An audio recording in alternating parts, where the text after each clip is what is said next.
in the sense that I control the governmental informational ingestion and egestion process. Mr. Pearson, just to clarify, your job is to make sure that the public perception of your government's programme is a positive one. Is that fair? It's not about perception. Yeah, I believe in government as a transceiver. A transceiver? Yeah, it's really important, yeah, sure, to give out a strong signal, but to be effective, you've got to listen for an echo. Could you possibly speak in plain English? Sorry, I thought I was.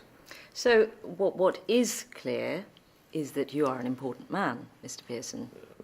I'm just a lad from Leeds with a lust for life, yeah. But there's an African proverb that's stuck with me. Yeah? If you think you're too small to make a difference, you've never spent a night with a mosquito. So part of your job is to make sure that the government's message gets across clearly. Is that right? That's correct. And despite the sarcasm marinating that question, I'm very successful in that endeavour. No, there was no sarcasm intended at all, Mr. Pearson. Sorry, I must have misread your face. Does your job intrude on your home life? No. When I close the front door, I'm no longer Stewart Pearson.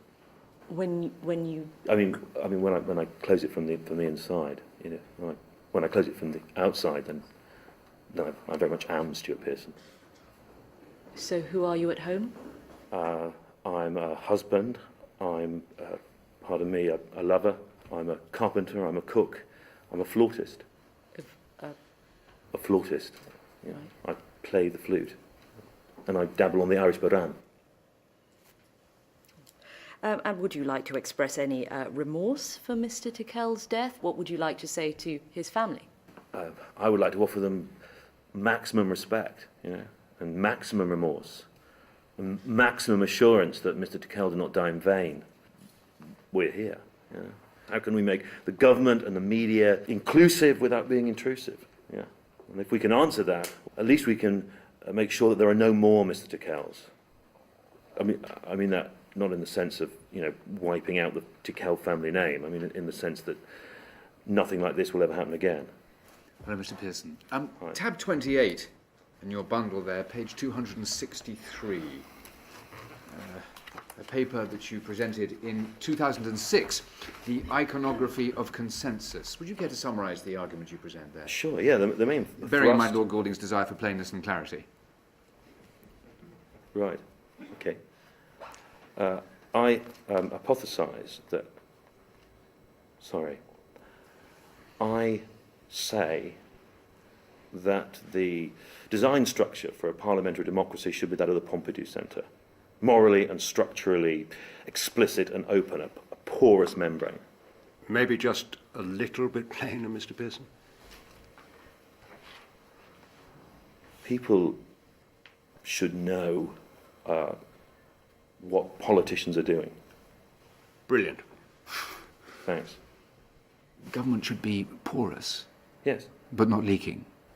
Come on, if someone is determined to leak information, there's nothing that anyone can do about that. So, as Director of Communications, you are unable to prevent sensitive material being communicated to journalists?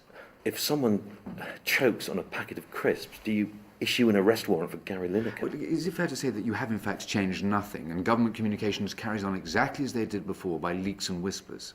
No, it's not fair to say that. In fact, because you disapprove and condemn these practices, are they not more covert and more hidden and more secret than ever before? I think that is also an unreasonable assertion. In spite of your desire to create a political Pompidou Centre, Mr. Pearson, haven't you created the opposite, Centrepoint? I mean, everybody sees it looming over them, but nobody has the faintest idea what happens in there.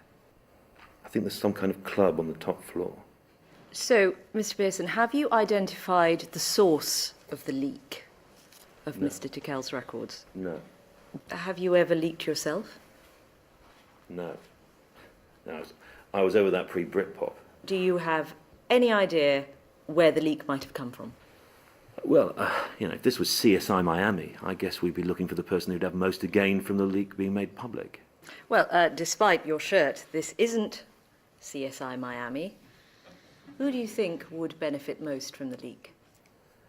Well, I guess I'd be sending David Caruso knocking on the door of Mr. Malcolm Tucker.